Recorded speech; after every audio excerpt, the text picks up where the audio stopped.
Muy buenos días, compañeros. En el día de hoy mi grupo está conformado por María Camila Castillo, María Alejandra Romero, Caroline Velázquez y mi persona Lina Valero. Y en este día venimos a hablarles sobre control de la función motora por la corteza y el tronco del encéfalo.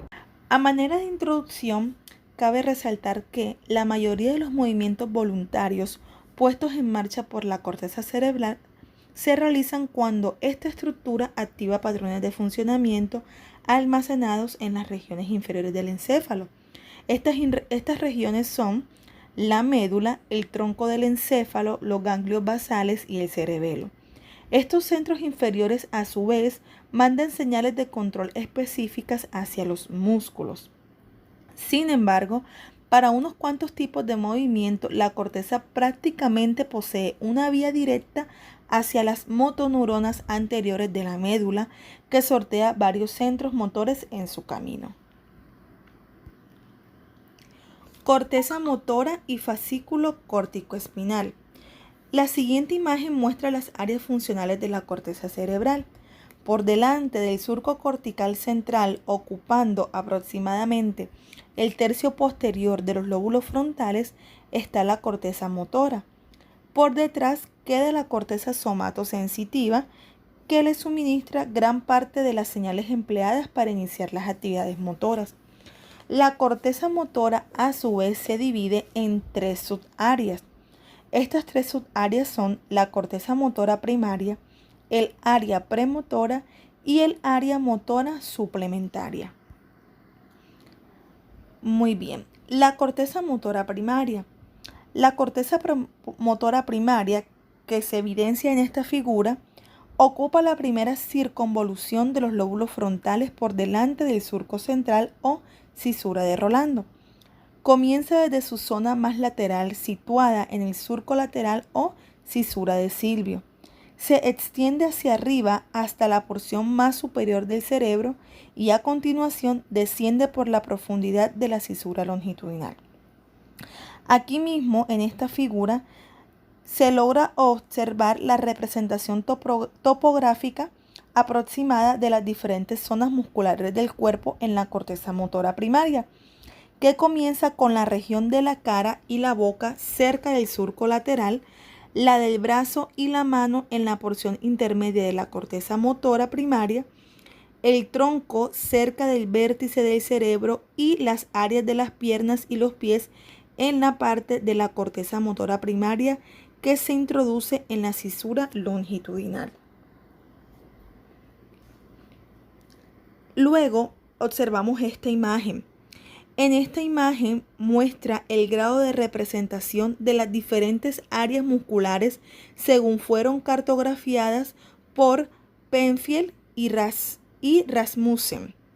¿Cómo lo hicieron? Estos dos señores realizaron una estimulación eléctrica de las diversas áreas de la corteza motora en seres humanos sometidos a intervenciones neuroquirúrgicas.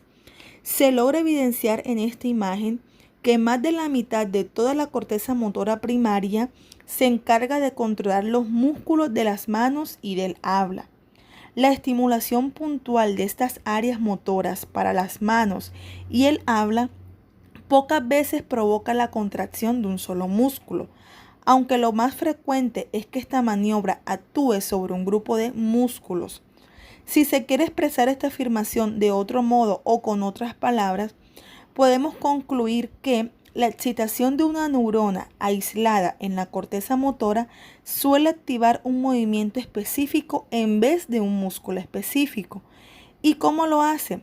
Ella excita un patrón de músculos independientes, cada uno de los cuales aporta su propia dirección y fuerza de movimiento muscular. Muy bien. A continuación vamos con el área premotora. Hablando un poco de la ubicación donde queda esta área, seguimos con la misma imagen porque aquí se evidencian las tres áreas. Entonces se dice que esta área queda a una distancia de 1 a 3 centímetros por delante de la corteza motora primaria. Se extiende hacia abajo en dirección al surco lateral y hacia arriba en dirección a la cisura longitudinal. donde limita con el área motora suplementaria, que cumple unas funciones análogas a las del área premotora. La organización topográfica de la corteza premotora, es a grandes rasgos la misma que la de la corteza motora primaria, con las zonas para la boca y la cara en una situación más lateral.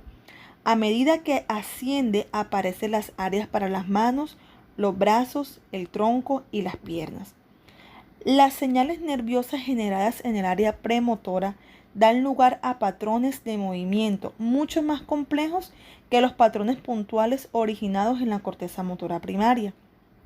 Un ejemplo de esto es: su contenido puede consistir en colocar los hombros y los brazos de tal modo que las manos adopten la orientación adecuada cuando se quiere realizar una tarea específica. Para cumplir esta misión, la parte más anterior del área premotora crea una imagen del movimiento muscular total que vaya a efectuarse. Como se logra ver en esta imagen, el proceso. A continuación, en la corteza premotora posterior, dicha imagen excita cada patrón sucesivo de actividad muscular necesario para su realización. Esta porción de la corteza premotora envía sus impulsos directamente a la corteza motora primaria para activar músculos específicos o, lo más frecuente, a través de los ganglios basales y el tálamo hasta regresar a la corteza motora primaria. En esta área existe un grupo de neuronas especiales. Es una clase especial de neuronas que son denominadas neuronas espejo. Se activa cuando una persona realiza una tarea motora específica o cuando observa la misma tarea realizada por otros. Así, la actividad de esta neurona refleja el comportamiento de otras personas del mismo modo que si el observador estuviera realizando la tarea motora en cuestión. Los estudios de imagen cerebral indican que estas neuronas transforman representaciones sensoriales de actos que se ven o se oyen en representaciones motoras de esos actos. Numerosos neurofisiólogos creen que estas neuronas espejo pueden ser importantes para comprender las acciones de otra persona y para el aprendizaje de nuevas técnicas por imitación. Por tanto, la corteza premotora, los ganglios basales, el tálamo y la corteza motora primaria constituyen un sistema general intrincado encargado de controlar los patrones complejos de actividad muscular coordinada. El área motora suplementaria. El área motora suplementaria posee otra organización topográfica para controlar la función motora. Sobre todo, ocupa la cisura longitudinal, pero se extiende unos pocos centímetros por la corteza frontal superior. Las contracciones suscitadas al estimular esta zona suelen ser bilaterales en vez de unilaterales. Por ejemplo, su activación a menudo desemboca en unos movimientos de presión bilaterales de ambas manos a la vez.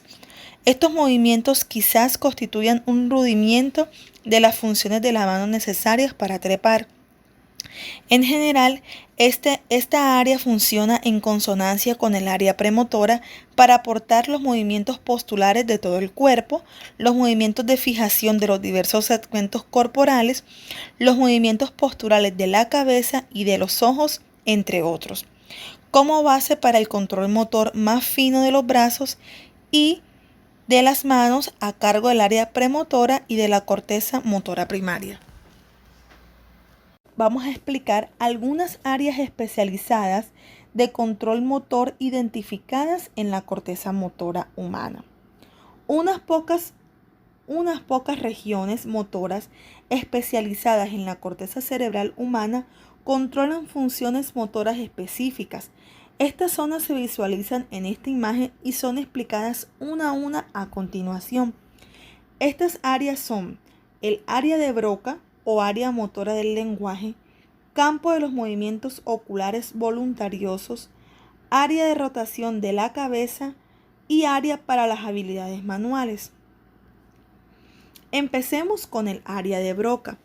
El área de Broca es el área premotora que en la imagen se encuentra designada o aparece con la expresión formación de las palabras. Esta área se halla justo delante de la corteza motora primaria e inmediatamente por encima del surco lateral y es conocida también como área de Broca. Su lesión, es decir, la lesión de esta área no impide que una persona vocalice, pero hace imposible que emita palabras completas en vez de sonidos descoordinados o algún término sencillo como decir no o decir sí. Un área cortical íntimamente emparentada con ella también se encarga del funcionamiento respiratorio adecuado, por lo que la activación respiratoria de las cuerdas vocales puede producirse a la vez que los movimientos de la boca y de la lengua durante el habla. Por tanto, las actividades neuronales premotoras relacionadas con el lenguaje son muy complejas. La otra área es campo de los movimientos oculares voluntariosos. En el área premotora, justo por encima del área de Broca, existe un punto encargado de controlar los movimientos voluntarios de los ojos. Es este campo, es esta área.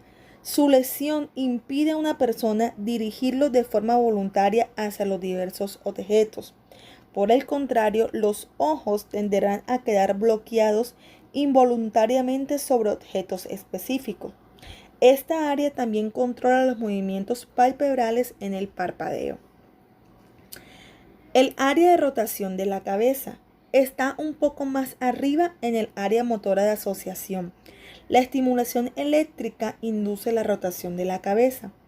Esta área está íntimamente vinculada con el campo de los movimientos oculares y se ocupa de dirigir la cabeza hacia los distintos objetos. Y está el área para las habilidades manuales. En el área premotora, inmediatamente por delante de la corteza motora primaria encargada de las manos y los dedos, hay una región que es importante para las habilidades manuales. Cuando los tumores u otras lesiones destruyen esta área, los movimientos de las manos se vuelven descoordinados y pierden cualquier sentido. Este trastorno se denomina aprasia motora, así como se logra apreciar en esta imagen. A continuación se explicarán la transmisión de señales desde la corteza motora hasta los músculos. Las señales motoras se transmiten directamente desde la corteza hasta la médula espinal a través del fascículo córtico-espinal e indirectamente por múltiples vías accesorias en las que intervienen los ganglios basales, el cerebelo y diversos núcleos del tronco del encéfalo. En general, las vías directas están más dedicadas a los movimientos detallados y bien diferenciados, especialmente en los segmentos distales. A continuación tenemos el fascículo córtico-espinal o también conocido como vía piramidal. La vía de salida más importante de la corteza motora es este fascículo córtico-espinal, que se logra apreciar en esta figura. El 30% más o menos de este fascículo nace en la corteza motora primaria. Otro 30% lo hace en las áreas premotoras y suplementarias y el 40% en las áreas somatosensitivas. Tras salir de la corteza, atraviesa el brazo posterior de la cápsula interna que queda entre el núcleo caudado y el putamen. Después desciende por el tronco del encéfalo formando las pirámides del bulbo raquídeo. La mayoría de las fibras piramidales cruzan hacia el lado opuesto en la parte inferior del bulbo y descienden por los fascículos córtico-espinales laterales de la médula, para finalizar sobre todo en las interneuronas de las regiones intermedias de la sustancia gris medular. Algunas fibras no cruzan hacia el lado opuesto en el bulbo raquídeo, sino que descienden por el mismo lado de la médula, constituyendo los fascículos córtico-espinales ventrales. El ingrediente más destacado de la vía piramidal es una población de grandes fibras mielínicas que nacen en las células piramidales gigantes llamadas células de Betz. Estas células solo están en la corteza primaria. Las células de Betz y sus fibras nerviosas envían impulsos nerviosos hacia la médula espinal a una velocidad de 70 metros por segundo.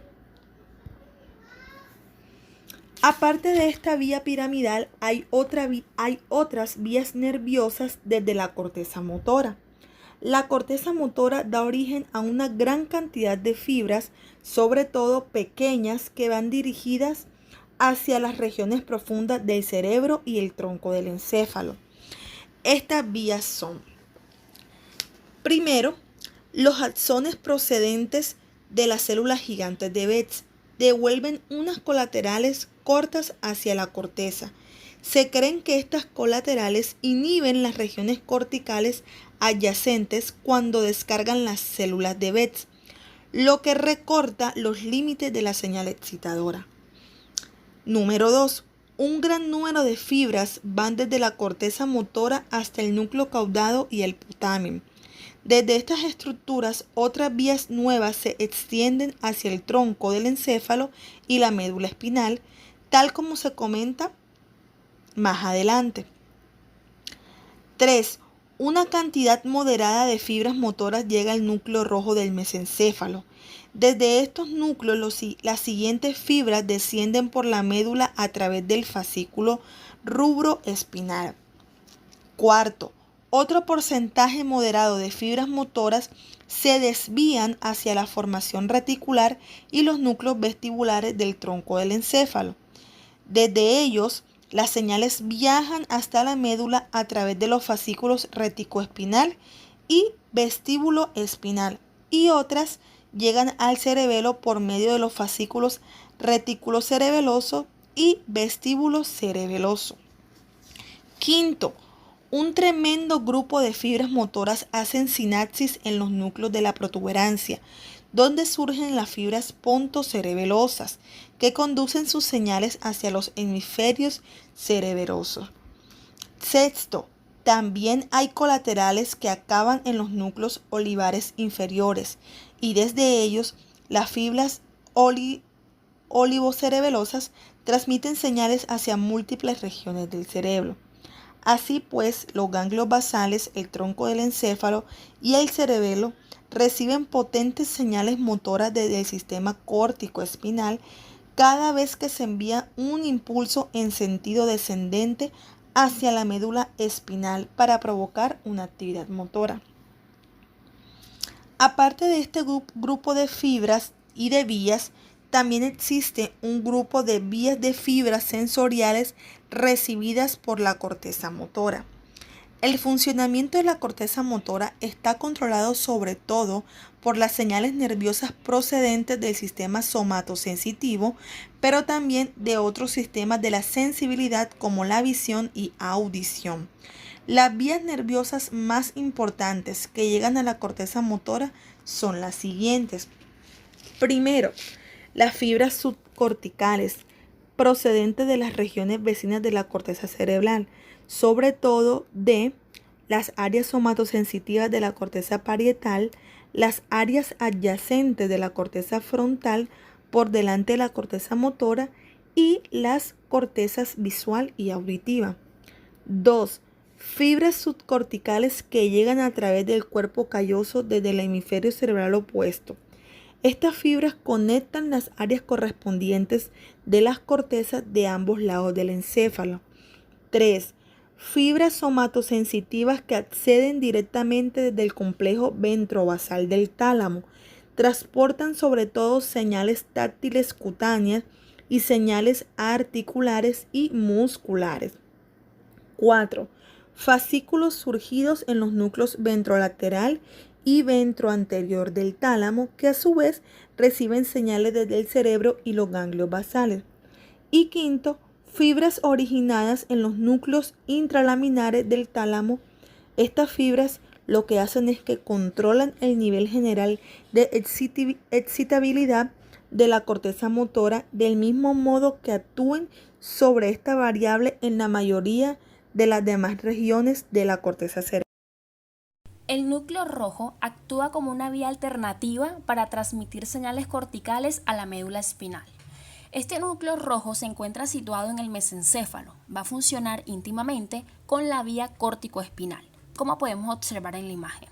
Va a recibir un gran número de fibras directas desde la corteza motora primaria a través de lo que sería el fascículo córtico-rúbrico, así como otras que abandonan el fascículo córtico-espinal en el momento que atraviesa el mesencéfalo. Estas fibras hacen parte de la sinapsis, hacen sinapsis en la parte inferior del núcleo rojo, en su porción magnocelular, que va a contener grandes neuronas del tamaño semejante a las células de Betz. Estas grandes neuronas van a dar a continuación el origen del fascículo rubroespinal, que va a cruzar hacia el lado opuesto en la parte inferior del tronco del encéfalo y va a seguir su trayecto a través de la vía córtico-espinal. Encontramos también que el núcleo rojo va a poseer conexiones íntimas con el cerebelo parecidas a las que existen en la corteza motora y el cerebelo. Hablamos de una función del sistema córtico-rubroespinal. La porción magnocelular del núcleo rojo va a poseer una representación somatográfica de todos los músculos del cuerpo, lo mismo que sucede en la corteza motora. Por tanto, la estimulación de un solo punto en esa parte va a provocar la contracción de un músculo aislado o de un pequeño grupo muscular. Cuando se destruyen las fibras corticoespinales, esta vía va a conservar su integridad todavía porque va a poder producir estos movimientos aislados. La vía va a estar dirigida a la médula. Esta vía va a estar dirigida a la médula que está vinculada al sistema córtico-espinal y la estimulación de un solo punto va a provocar la contracción de todos los músculos. Encontramos también un sistema que es el sistema extrapiramidal. Este término hablamos de que se utiliza para designar todas aquellas porciones del cerebro y del tronco del encéfalo que van a contribuir al control motor, pero que no van a formar parte del sistema piramidal córtico-espinal directo. Encontramos que está constituido por las vías que atraviesan los ganglios basales, la formación reticular del tronco del encéfalo, los núcleos vestibulares y muchas veces el núcleo rojo. Entonces, este sistema extrapiramidal está formado por el núcleo rojo, ganglios basales y los núcleos vestibulares. También hablamos de que este sistema se trata de un grupo de regiones de control motor tan dispar y abarcador que cuesta atribuir unas funciones neurofisiológicas específicas. Hablando de la excitación de las áreas del control motor medulares por la corteza motora primaria y el núcleo rojo, es importante mencionar la organización de las neuronas de la corteza motora en columnas verticales. Entonces, encontramos de que están organizadas en forma vertical, reuniendo miles de neuronas. En cualquier columna celular van a funcionar como una unidad que normalmente estimula un grupo de músculos sinérgicos, pero a veces no activa más que un solo músculo. También encontramos de que poseen 6 capas diferentes de células y todas las células piramidales que van a dar origen a las fibras corticoespinales se van a hallar en la 5ª capa celular contando desde la superficie cortical. Función de cada columna neuronal. Neuronas. Cuando mencionamos la palabra neurona nos estamos refiriendo a un sistema de procesamiento integrado. Entonces, estas neuronas hablamos de que manejan la información procedente de múltiples fuentes para dar una sola respuesta. Entonces estamos hablando de un sistema de procesamiento integrado. También hablamos de que cada columna puede funcionar como un sistema amplificador para estimular fibras piramidales y nos estamos refiriendo a un sistema amplificador. La tercera sería la activación de una sola célula piramidal para ser capaz de excitar a un músculo, porque normalmente la estimulación es de 50 a 100 en una área rápida, para poder lograr lo que sería la contracción muscular definitiva. Hablamos también de unas señales dinámicas y estáticas que son transmitidas por las neuronas piramidales. Si se envía una señal potente a un músculo para provocar una contracción inicial rápida, después de una señal continua mucho más débil, es capaz de mantener la contracción durante largos periodos. Es decir, que esta es la forma habitual cómo se procura la excitación para originar contracciones musculares. En este sentido, hablamos de unas neuronas dinámicas y unas neuronas estáticas. Las neuronas dinámicas van a sufrir una excitación de alta velocidad, por eso hablamos de que ellas hacen un desarrollo de la fuerza inicial. Por lo tanto, las señal continua, hablamos de que ella mantiene la fuerza de la contracción todo el tiempo que sea necesario para realizar la actividad. Entonces hablamos de que la dinámica sería una señal potente y las estáticas una señal continua. Las neuronas del núcleo rojo van a poseer unas características dinámicas y estáticas similares, pero con la excepción de que es mayor el porcentaje de las neuronas dinámicas en el núcleo rojo y el de neuronas estáticas en la corteza motora primaria. Hablamos también de lo que sería una retroalimentación somatosensitiva de la corteza motora, que va a ayudar a controlar la precisión de la contracción muscular. Hablamos de que cuando las señales nerviosas que vienen de la corteza motora van a provocar una contracción de un músculo.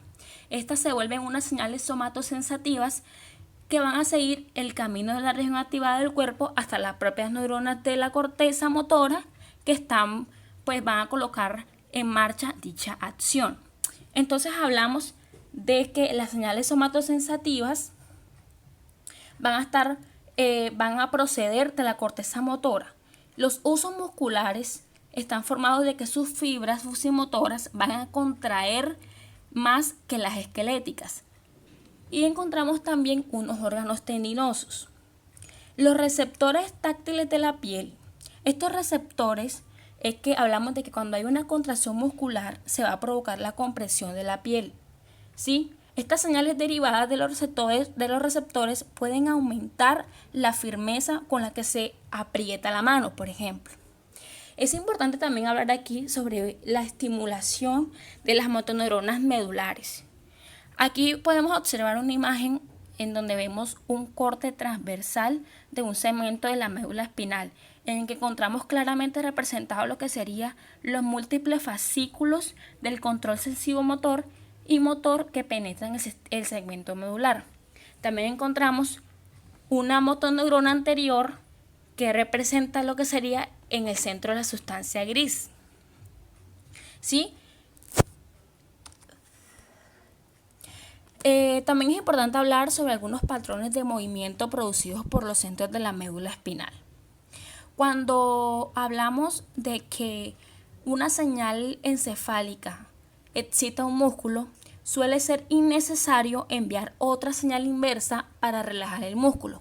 Y a esto nos estamos refiriendo a un circuito de inervación recíproca. También encontramos otras señales que se pueden activar, como serían las ordenadoras procedentes del encéfalo, que son básicamente esos reflejos medulares que van a generar estas señales ordenadoras. Dentro de los efectos de las lesiones en la corteza motora o en la vía córtico-espinal, podemos encontrar claramente el ictus. ¿Sí? Dentro de este sistema de control motor puede dañarse como consecuencia de una alteración frecuente, en este caso podríamos llamarla ictus. Este proceso está ocasionado por la ruptura de un vaso sanguíneo que vierte su contenido hacia el encéfalo o por la trombosis de una de las arterias principales que lo irriga. En cualquier caso, el resultado de esta desaparición, de este aporte de la sangre, va a llevar a lo que sería esta patología.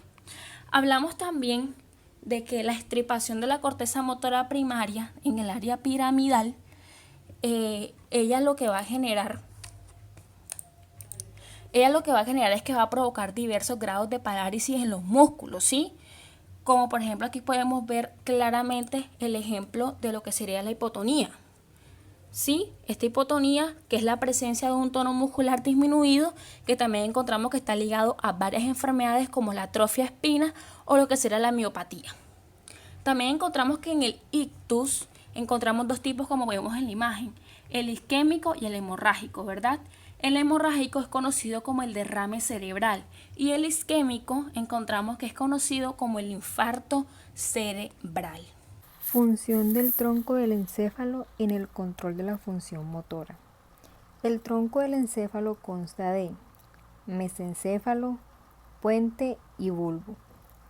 Se encarga de funciones de control especiales como control de la respiración, control del aparato cardiovascular, control parcial del funcionamiento digestivo, control de muchos movimientos estereotipados del cuerpo, control del equilibrio y control de los movimientos oculares. Antagonismo excitador-inhibidor entre los núcleos reticulares y bulbares. Los núcleos reticulares se dividen en dos grupos principales: los núcleos reticulares pontinos y los núcleos reticulares bulbares. Estos dos conjuntos de núcleos tienen un funcionamiento básicamente antagonista entre sí. Los pontinos excitan los músculos antigravitatorios y los bulbares los relajan. Aquí en la imagen podemos observar los núcleos reticulares pontinos y los núcleos reticulares bulbares.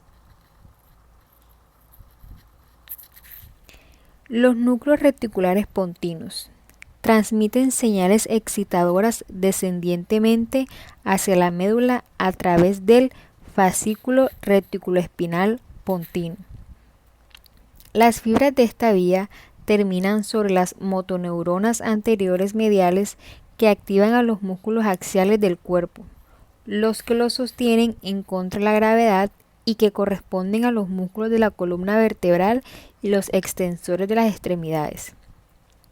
Muestran un alto grado de excitabilidad natural y reciben potentes señales excitadoras desde los núcleos vestibulares, lo mismo que desde los núcleos profundos del cerebelo. Cuando este sistema de carácter excitador no encuentra la oposición del sistema reticular bulbar, genera una intensa activación de los músculos antigravitatorios por todo el cuerpo. Los núcleos reticulares bulbares. Estos transmiten señales inhibidoras hacia las mismas motoneuronas anteriores gravitatorias a través del fascículo reticuloespinal bulbar. Reciben potentes colaterales aferentes de el fascículo córtico-espinal, el fascículo rubroespinal y otras vías motoras. Estos haces normalmente activan este sistema reticular bulbar de carácter inhibidor para compensar las señales excitadoras del sistema reticular pontino, por lo que en condiciones normales los músculos del cuerpo no presentan tirantez anormal. La actividad del sistema reticular bulbar puede inhibir los músculos antigravitatorios en ciertas porciones del cuerpo para permitir que realicen actividades motoras especiales. Función de los músculos vestibulares para excitar la musculatura antigravitatoria. Todos los núcleos vestibulares funcionan en consonancia con los núcleos reticulares pontinos para controlar la musculatura antigravitatoria. Envían potentes señales excitadoras hacia dichos músculos a través de los fascículos y vestibuloespinales lateral y medial, como los observamos aquí en la imagen. La misión específica de los núcleos vestibulares consiste en controlar selectivamente los impulsos excitadores enviados a los diversos músculos antigravitatorios para mantener el equilibrio como respuesta a las señales procedentes del aparato vestibular. Sensaciones vestibulares y mantenimiento de equilibrio. El aparato vestibular es el órgano sensitivo encargado de detectar la sensación del equilibrio. Se encuentra encerrado en un sistema de tubos y cavidades óseas situado en la porción petrosa del hueso temporal llamado laberinto óseo. Dentro del laberinto óseo están los tubos y cavidades membranosas denominados laberinto membranoso, que es el componente funcional del aparato vestibular. El laberinto membranoso está compuesto básicamente por la cóclea, que es el conducto coclear, los 3 conductos semicirculares y 2 grandes cavidades, el utrículo y el sáculo. Aquí en la imagen podemos observar cada una de esas partes. La cóclea es el principal órgano sensitivo para la audición, pero tiene poco que ver con el equilibrio, mientras que estos dos son elementos integrantes del mecanismo del equilibrio. Máculas. La ubicación de estas es en la cara interna de cada utrículo y sáculo. La mácula del utrículo queda básicamente en el plano horizontal de la superficie inferior del utrículo y cumple una función importante para determinar la orientación de la cabeza cuando se encuentra en posición vertical, mientras que la mácula del sáculo está situada en un plano vertical e informa de la orientación de la cabeza cuando la persona está tumbada. Cada mácula se encuentra cubierta por una capa gelatinosa en la que están enterrados muchos pequeños cristales de carbonato calcio llamados otolitos o estatoconias, y también hay miles de células pilosas. Sensibilidad direccional de las células pilosas, cinetocilio. Cada célula pilosa tiene de 50 a 70 pequeños cilios llamados esterocilios, más un cilio grande que es el cinetocilio. El cinetocilio siempre está situado en uno de sus lados y los esterocilios van haciéndose cada vez más cortos en dirección hacia el lado opuesto de la célula. Unas diminutas conexiones filamentosas conectan la punta de cada esterocilio al siguiente más largo y finalmente al cinetocilio. Cuando los esterocilios y el cinetocilio se doblan en sentido hacia este último, las conexiones filamentosas tiran de forma secuencial de los esterocilios, arrastrándolos hacia afuera desde el cuerpo de la célula. Esto abre varios cientos de canales para el paso de líquidos en la membrana neuronal que rodea a las bases de los esterocilios. Por tanto, se vierten cationes dentro de la célula desde el líquido endolinfático a su alrededor, lo que provoca la despolarización de la membrana receptora. A la inversa, la inclinación de la pila de esterocilios en sentido opuesto reduce la tensión de las inserciones. Esto cierra los canales iónicos, lo que causa la hiperpolarización del receptor. En condiciones normales de reposo, las fibras nerviosas que salen de las células pilosas transmiten unos impulsos nerviosos continuos a un ritmo de unos 100 por segundo. Cuando los esterocilios se inclinan hacia el cinetocilio, aumenta el tráfico de impulsos.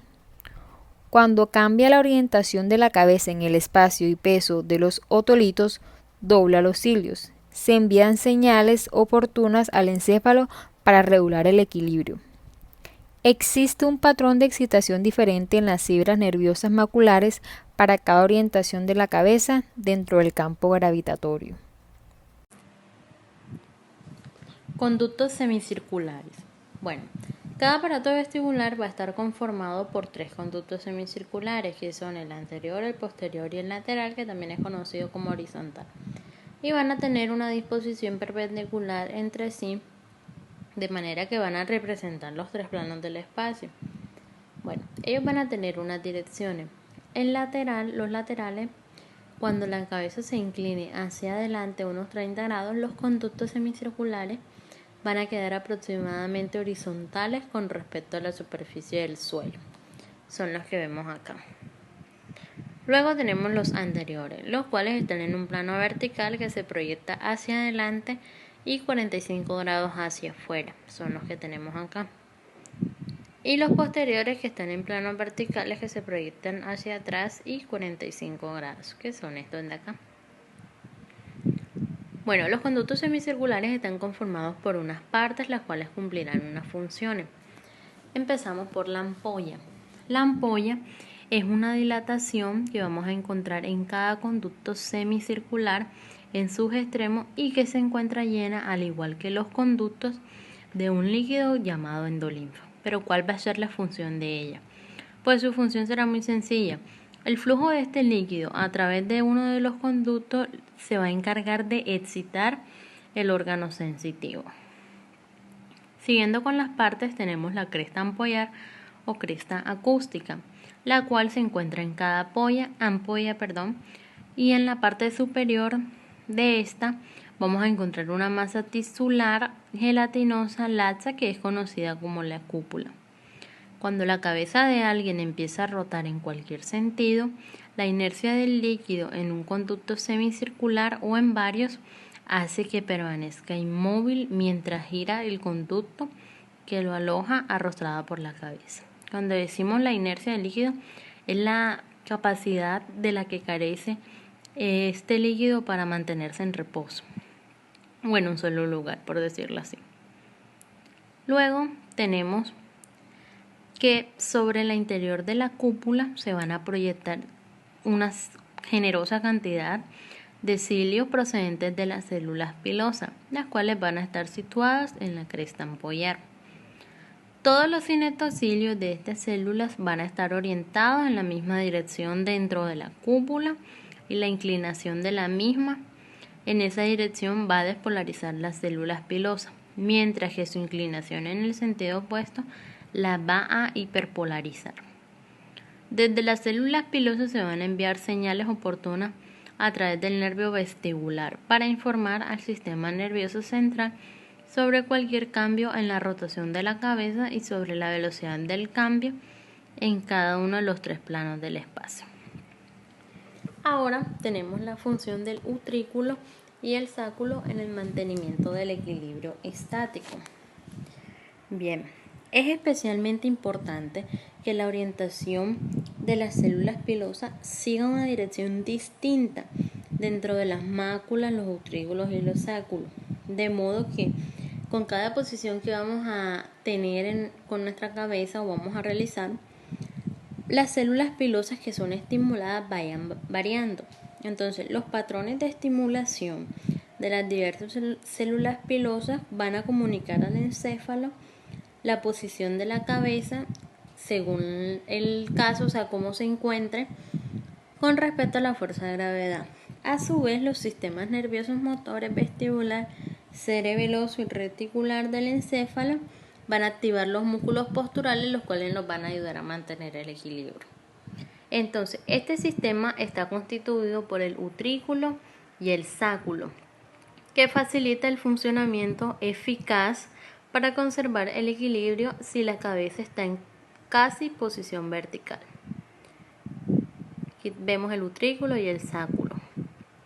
Bueno, una persona puede determinar hasta un desequilibrio en medio grado cuando el cuerpo adquiere una inclinación desde su posición vertical exacta.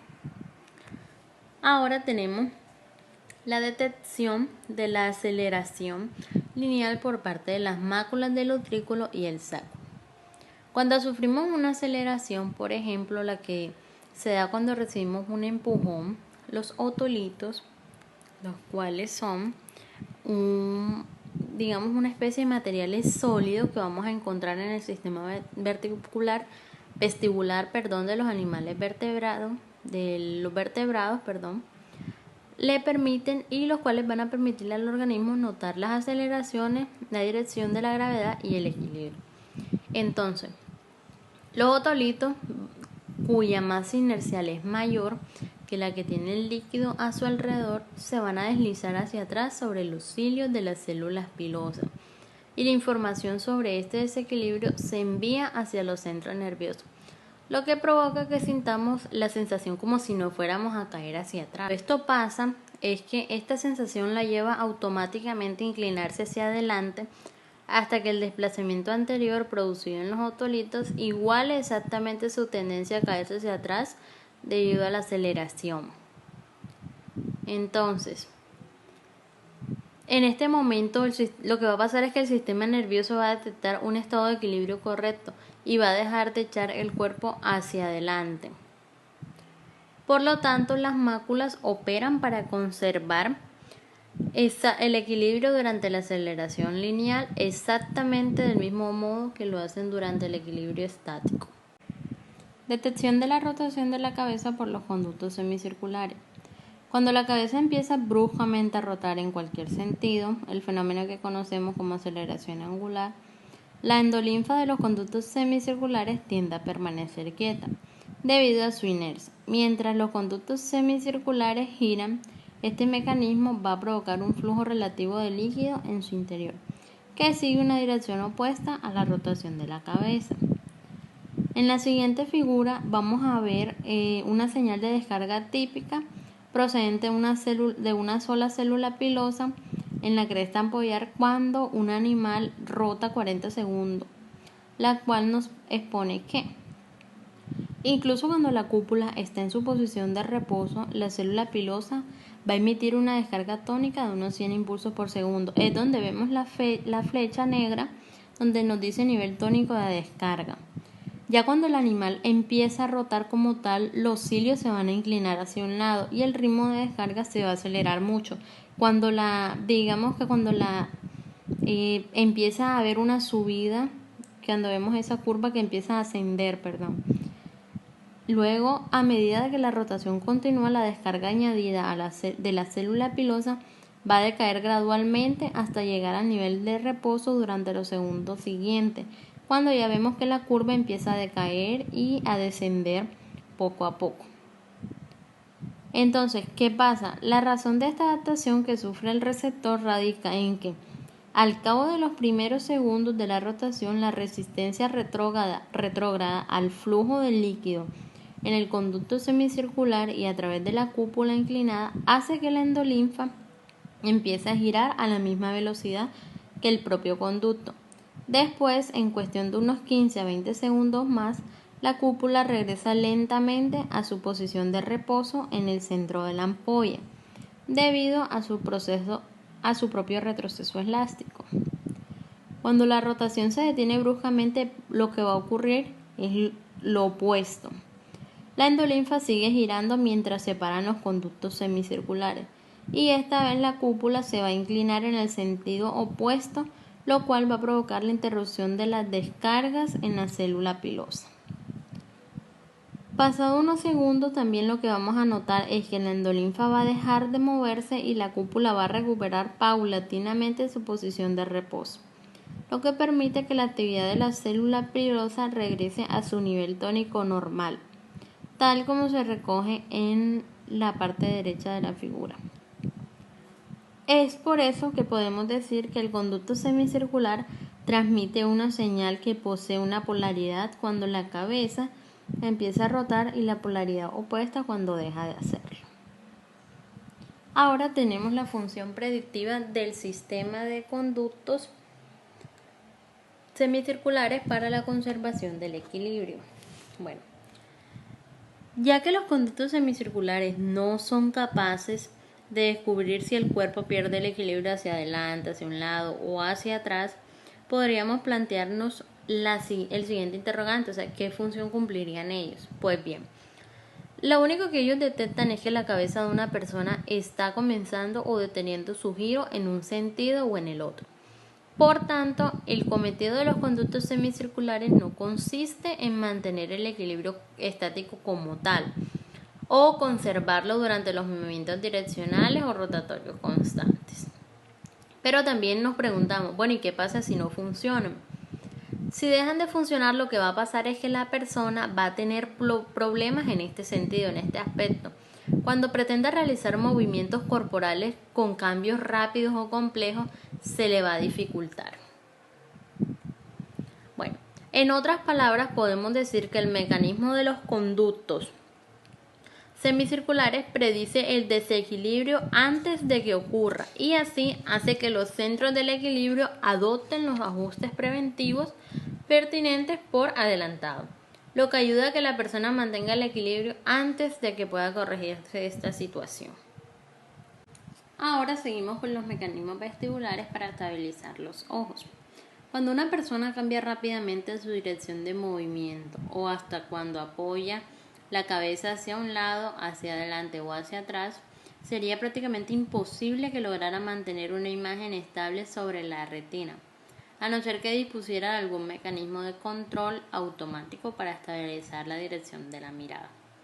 Además, los ojos también le servirían de poco para detectar una imagen si no permaneciesen fijos sobre cada objeto el tiempo suficiente como para obtener una imagen, claro, eso como para poder memorizar.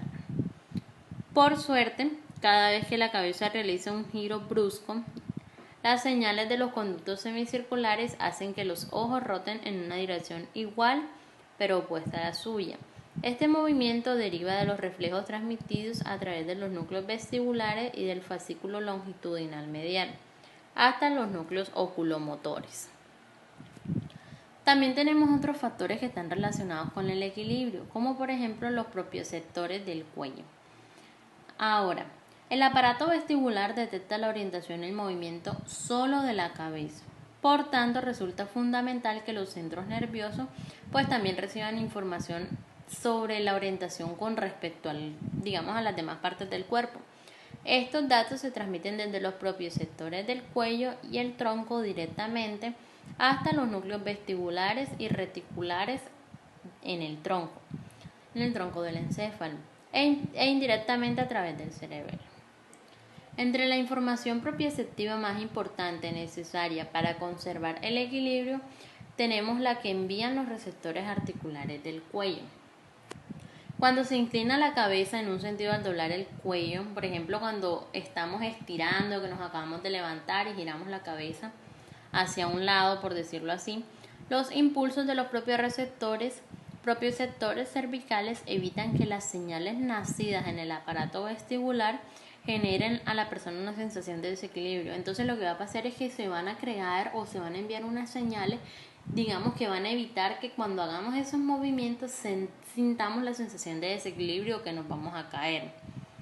Entonces ellos lo que hacen es que realizan esta función enviando, como lo dije anteriormente, otras señales que se opongan exactamente a las transmitidas desde el aparato vestibular.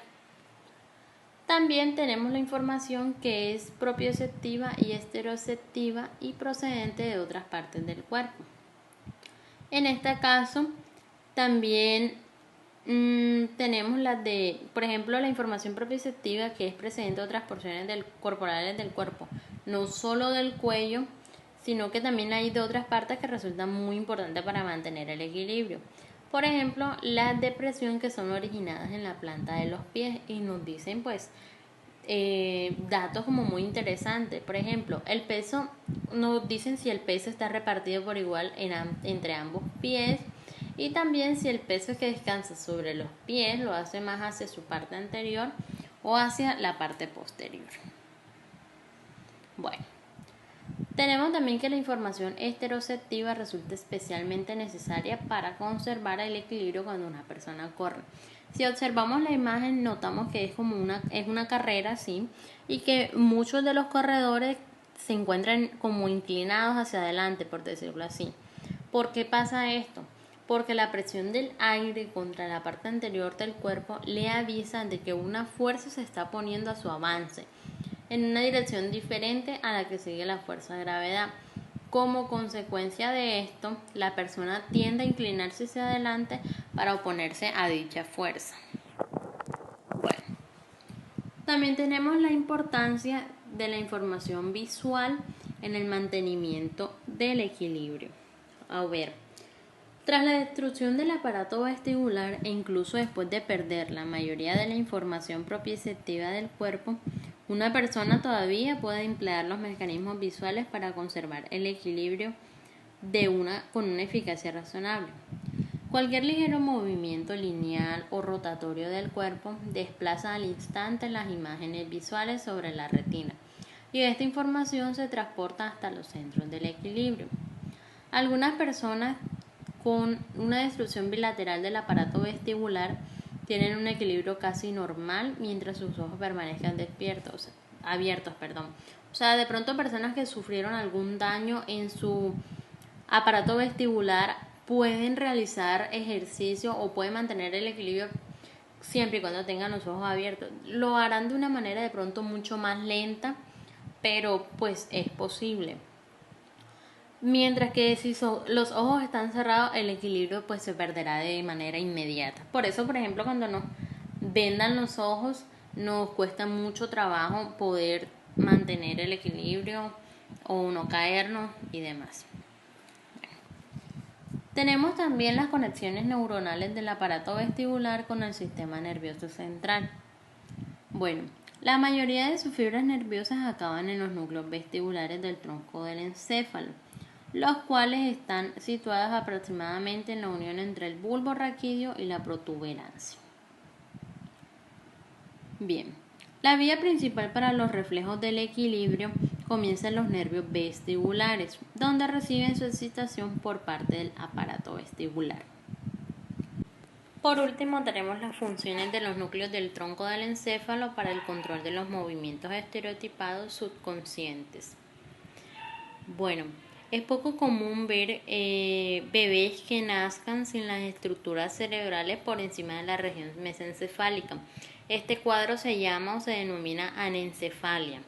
Sin embargo, algunos de estos niños que nacen con este cuadro logran vivir durante muchos meses y tienen capacidades que les permiten efectuar algunos movimientos estereotipados para realizar funciones como por ejemplo alimentarse.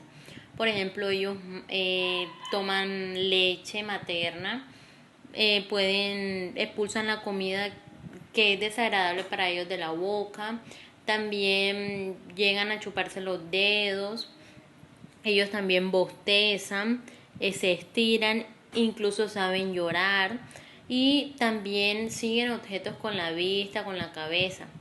También, por ejemplo, si uno les hace estimulación o se les ejerce una presión en la parte anterosuperiores de sus piernas, ellos se sientan, o sea, van intentando hasta que logran sentarse.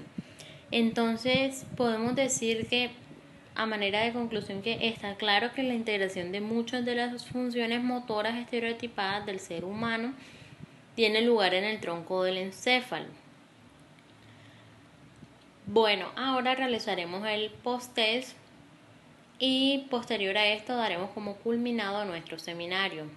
Muchísimas gracias, esperamos que haya sido de su total agrado.